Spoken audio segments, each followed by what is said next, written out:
వైఎస్ఆర్సీపీ అధికార ప్రతినిధి నాగార్జున యాదవ్ను పోలీసులు అరెస్టు చేశారు. తెలంగాణ పోలీసులమంటూ కుటుంబ సభ్యులకు సమాచారం ఇచ్చారు. ఎలాంటి నోటీసులు ఇవ్వకుండానే తీసుకెళ్లారు పోలీసులు. నల్లపాడు పిఎస్కి సమాచారం ఇస్తామన్నారు. నాగార్జున యాదవ్ అరెస్టుపై కుటుంబ సభ్యులు ఆందోళన వ్యక్తం చేస్తున్నారు.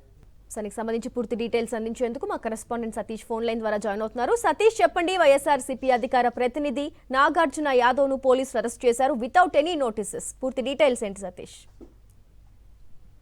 వైఎస్ఆర్ కాంగ్రెస్ పార్టీ అధికార ప్రతినిధి నాగార్జున యాదవ్ ను కొద్దిసేపటి కిందట పోలీసులు అదుపులోకి తీసుకున్నారు. నాగార్జున యాదవ్ నివాసం దగ్గర, గుంటూరులో ఉన్నటువంటి ఆయన నివాసం దగ్గర కుటుంబ సభ్యులతో ఉన్నప్పుడు నాగార్జున యాదవ్ ని అదుపులోకి తీసుకున్నారు. అయితే ఒక బ్లాక్ వాహనంలో వచ్చినటువంటి పోలీసులు మేము తెలంగాణ పోలీసులు అని చెప్పి కుటుంబ సభ్యుల దగ్గర కుటుంబ సభ్యులకు చెప్పి నాగార్జున యాదవ్ ని అరెస్ట్ చేస్తున్నట్టు తీసుకెళ్లారు. అయితే వాస్తవానికి వాళ్ళు ఆంధ్రాకు సంబంధించినటువంటి పోలీసులు, తెలంగాణ పోలీసులకు సంబంధించి ఎటువంటి నిర్ధారణ లేదు. అయితే తీసుకెళ్లేటప్పుడు నాగార్జున యాదవ్ అరెస్ట్ చేసేటువంటి సమయంలో మేము గుంటూరు నల్లపాడు పోలీస్ స్టేషన్ పరిధిలో మేము రిపోర్ట్ చేస్తాము.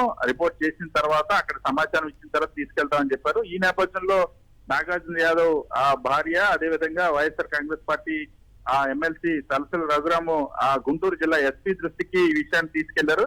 స్థానిక నల్లపాడు పోలీస్ స్టేషన్ కి సమాచారం అందిస్తాము. అటువంటి సమాచారం అందిందని ఆరా తీశారు. అయితే ఎటువంటి సమాచారం గుంటూరు పోలీసులకి లేకుండానే నాగార్జున యాదవ్ ని అరెస్ట్ చేసినట్టు చెప్తా ఉన్నారు. సో ఈ నేపథ్యంలో ఇప్పుడు నాగార్జున యాదవ్ ని ఏ పోలీసులు తీసుకెళ్లారు, ఏ కేసులో తీసుకెళ్లారు అంశానికి కూడా ఎటువంటి నోటీస్ ఇవ్వలేదు. ఆ కుటుంబ సభ్యులకు కూడా అరెస్ట్ చేసేటప్పుడు ఏ కేసులో ఏ ఎఫ్ఐఆర్ లో నమోదైందో దానికి సంబంధించి ఫలానా కేసు అరెస్ట్ చేస్తున్న అంశాన్ని స్పష్టంగా చెప్పాల్సిన అవసరం ఉంది. లిఖిత పూర్వకంగా నోటీస్ ఇవ్వాల్సినటువంటి అవసరం ఉంది.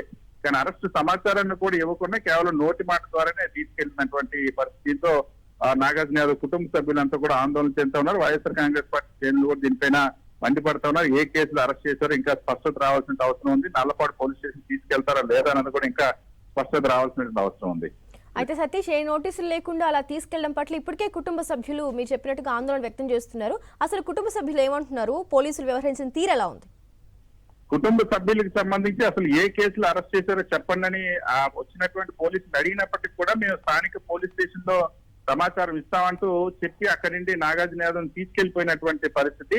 సో దీంతోనే ఆందోళన చెందుతా ఉన్నారు. మరొకవైపు గుంటూరు జిల్లా పోలీసు దృష్టికి కూడా నాగార్జున యాదవ్ భార్య, అదేవిధంగా వైఎస్ఆర్ కాంగ్రెస్ పార్టీ ఎమ్మెల్సీ తలసల రఘురామ్ కూడా తీసుకెళ్లింది పోలీసుల దృష్టికి తీసుకెళ్లినప్పటికీ కూడా వాళ్ళ దగ్గర కూడా సమాచారం లేదు. మేము విచారించి మీకు తెలియజేస్తామని చెప్పారు. సో ఈ నేపథ్యంలో అటు గుంటూరు పోలీసులు సమాచారం ఇవ్వకుండా ఇటు తెలంగాణ పోలీసులు అని చెప్పి ఎటువంటి నోటీస్ కూడా ఇవ్వకుండా అరెస్ట్ నోటీస్ సమాచారాన్ని కూడా ఇవ్వకుండా తీసుకెళ్లడం పట్ల తీవ్ర ఆందోళన చెందాము. సాధారణంగా ఎప్పుడైనా అరెస్ట్ చేసేటప్పుడు ఆ నోటీస్ ను కుటుంబ సభ్యులకు ఇస్తారు. కుటుంబ సభ్యులకు ఇచ్చిన తర్వాత పలానా కేసులో అందులో అరెస్ట్ చేశామని చెప్తారు. పలానా పోలీస్ స్టేషన్ నుండి మేము వచ్చామన్న అంశాన్ని కూడా స్పష్టంగా అక్కడ ఎస్హెచ్ఓ లిఖిత పూర్వకంగా నోటీస్ ఇవ్వాల్సినటువంటి బాధ్యత అది, అరెస్ట్ ప్రక్రియ అది. సో చట్టబద్ధమైన ప్రక్రియను కూడా ఫాలో అవ్వలేదని కుటుంబ సభ్యులు ఆందోళన చెందుతున్నారు. థాంక్యూ సతీష్. మరిన్ని అప్డేట్స్ కోసం ఛానల్ ను సబ్స్క్రైబ్ చేయండి. నోటిఫికేషన్స్ కోసం బెల్ ఐకాన్ పై క్లిక్ చేయండి.